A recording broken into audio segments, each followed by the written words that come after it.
He was driven to self-murder. Doesn't say suicide, hanged himself. He took the responsibility. He was driven right over the edge. Right over the edge. To hang himself.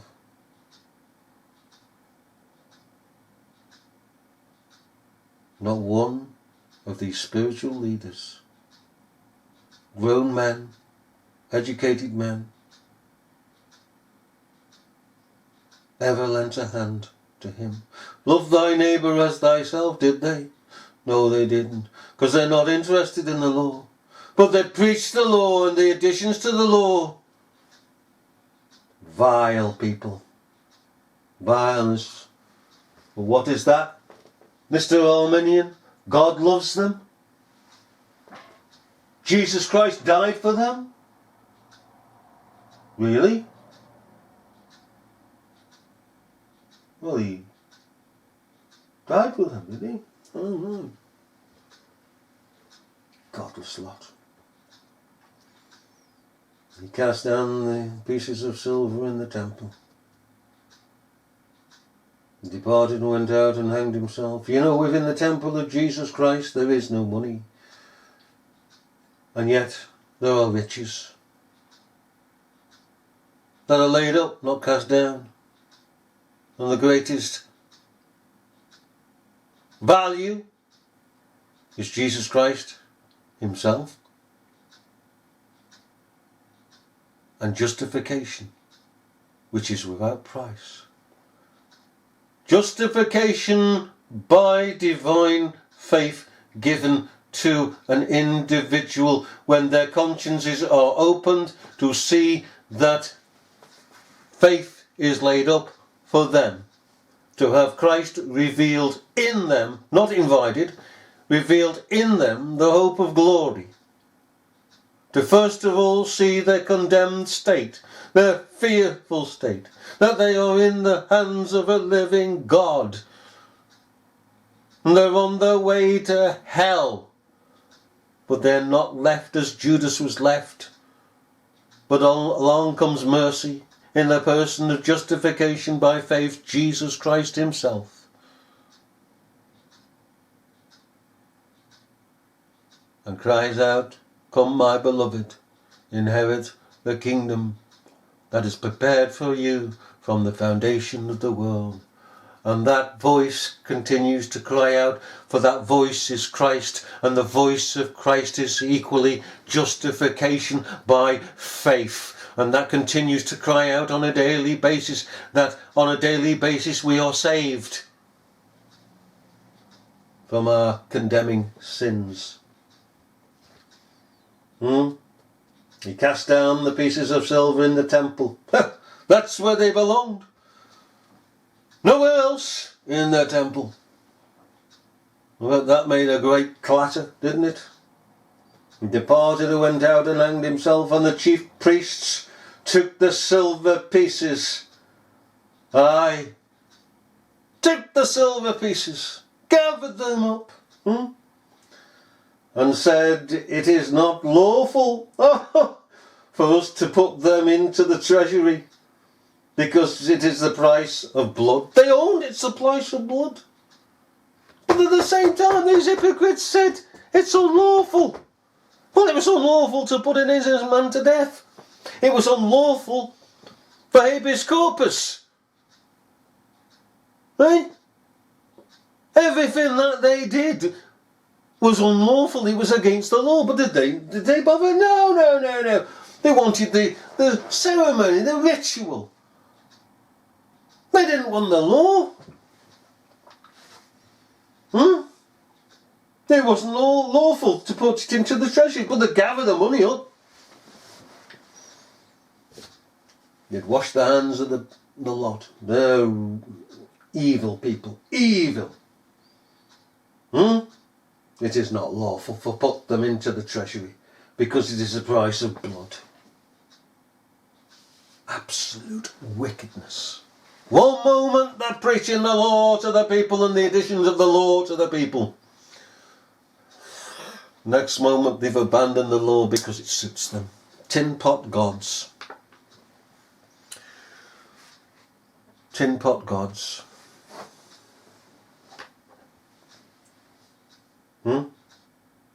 What else? They're into mystery. Mystery. Don't put it into the treasury. Oh, it might contaminate the whole lot. Superstition. That's what it is. Superstition. Don't put it into the treasury. Because if you put it into the treasury, there's supposed to be decent, honest money in the treasury. Why mix it with blood money? Superstitious. As though pieces of silver can contaminate the rest of the money. They might have put a crystal ball in front of them. Become the Witch of Endor if they had crystal balls. Whatever. They're just as wicked. Just as wicked. In fact, even more wicked. Do you know that? These are the most wickedest of the wicked. You see, it's like this. The witches are supposed to be put to death. Okay? These necromancers. But let's face it, a witch is a witch. She's not pretending to be anything else. A warlock is a warlock. They're not pretending to be anything else. So in a common way, they're being honest about who they are. Which I and hopefully others can appreciate. That honesty. Because then you know where you stand with them. Let him that be righteous still. Him that is unrighteous be unrighteous still. Him that is, filthy, let him be filthy still. Okay, that's the scriptures. Be what you're supposed to be. Don't cover it up. Even a con man, I mean, you're going to cover up he's a con man. But at least he's still admitting he's a con man, alright? Now then, these were ministers. This is the wickedness of it. This is the height of the wickedness. And this goes out into society as a whole. These people here were ministers. These were supposed to be upright. The people looked to them with full faith and confidence that they were honest, upright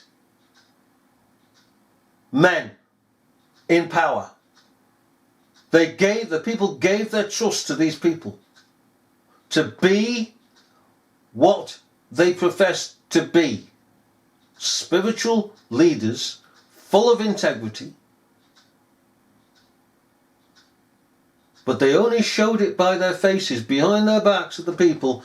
They were robbing the people, they were robbing them blind. They were doing things that they were not supposed to do. Therefore, they are the worst of the worst. They were worse than the thief on the cross who didn't repent.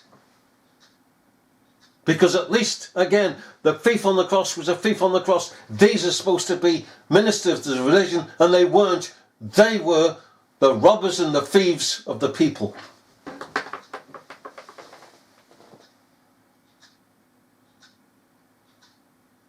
You know, when you report something to the police, let's say somebody's attacked you, and that person is still present, okay?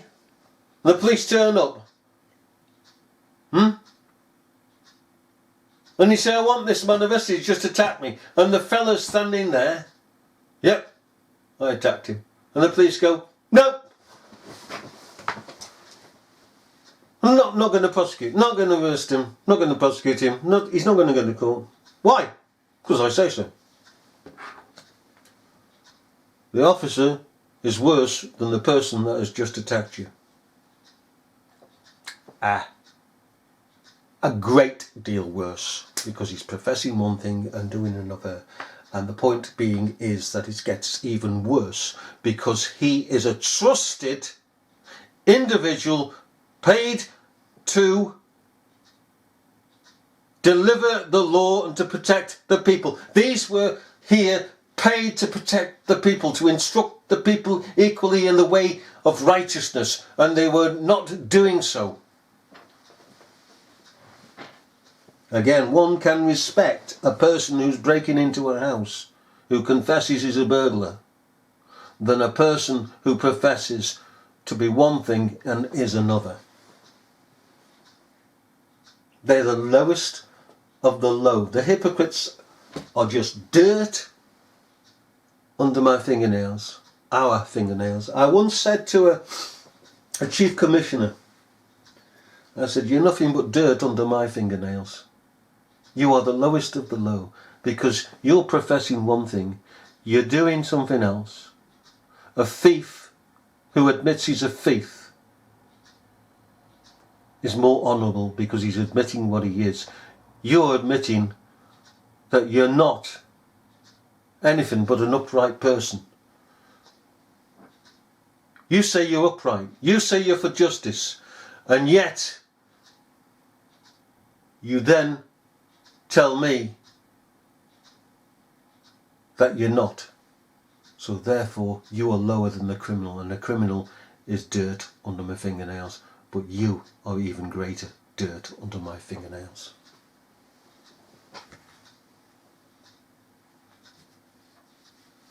Despicable. Despicable.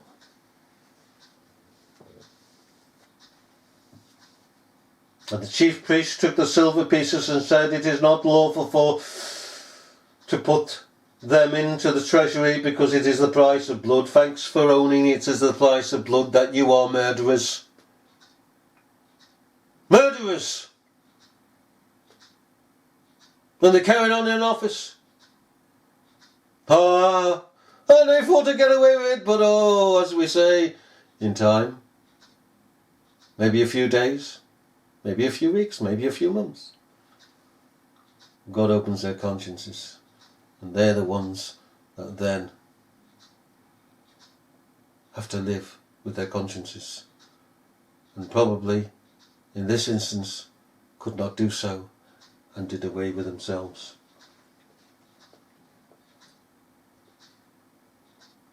And they took counsel and brought with them the potter's field to bury strangers in. They couldn't even give him couldn't even give him a proper burial. Couldn't even a proper burial. Took counsel and brought with them the potter's field to bury strangers in. What was it? Just dump him on the field? Or did they pay for his burial? No sacred ground. He didn't go to the Jewish cemetery.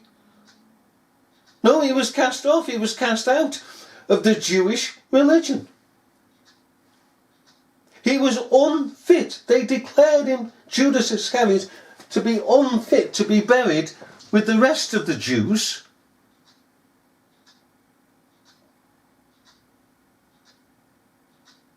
And to the Pharisees, the rest of the Jews were separated because they shouldn't be put with the Gentiles, because they were a special people unto God, and that one day all those graves will be opened, and the people, not the souls, because they didn't believe in souls, the persons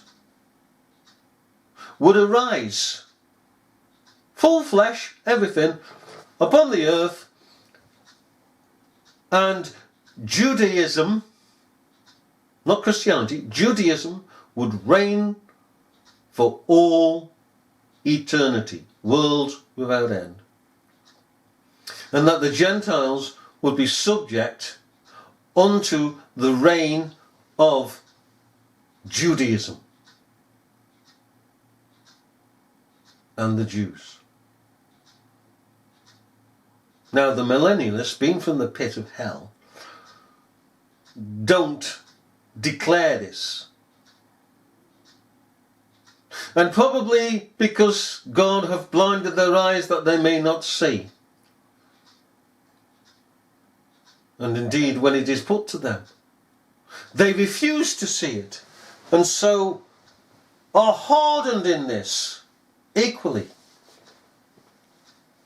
Because once we say to them, well, what about the sacrifices and the altars? That's going back to the Old Testament. And you're saying that that isn't Judaism, that's going to be Christianity. That's just the outward ceremonies and rituals are just being performed just as a performance. But they don't belong to Christianity. They have to become Christians, and so they will not perform those things. It's only an outward ritual, show and a theatre, blah blah blah. Where does it say that in the scriptures? It doesn't.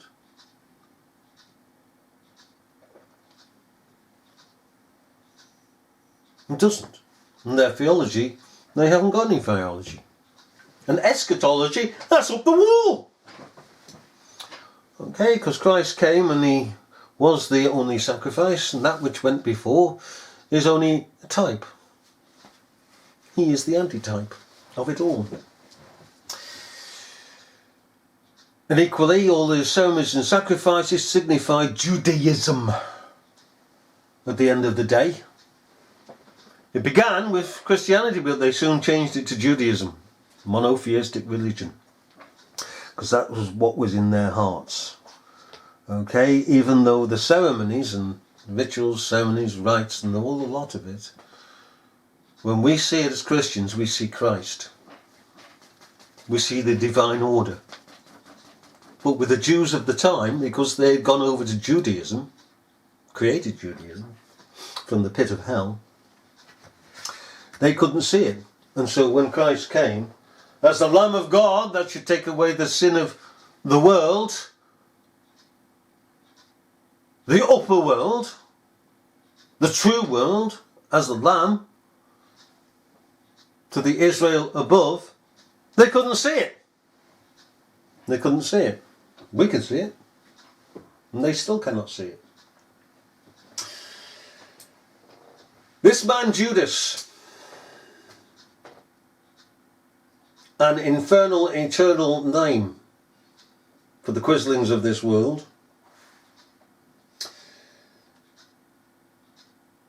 to the hypocrites, deceivers, liars,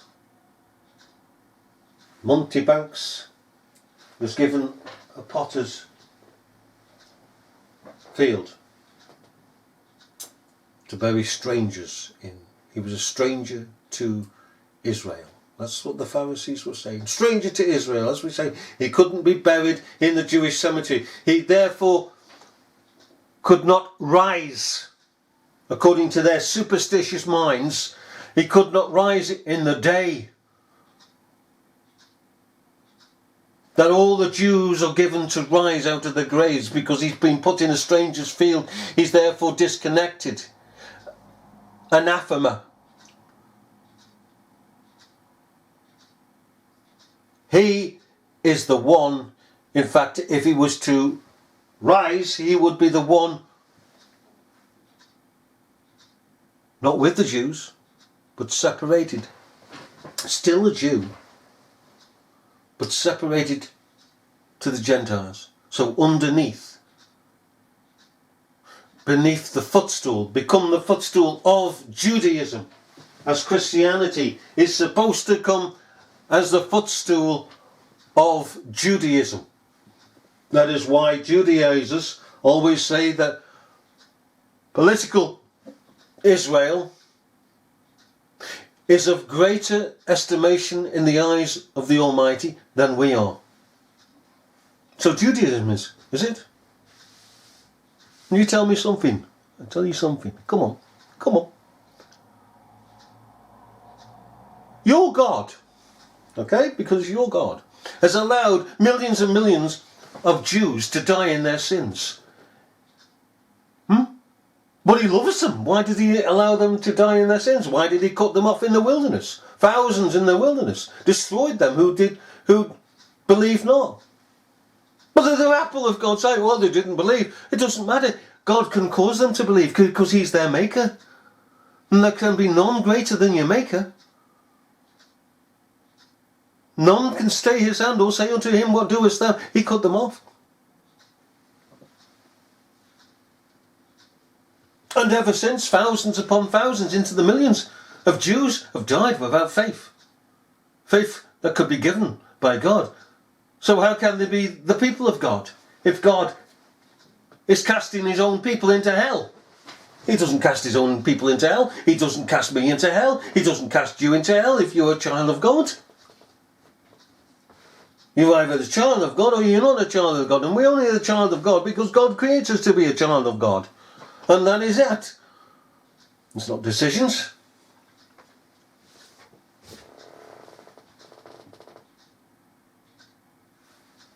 So they buy this field.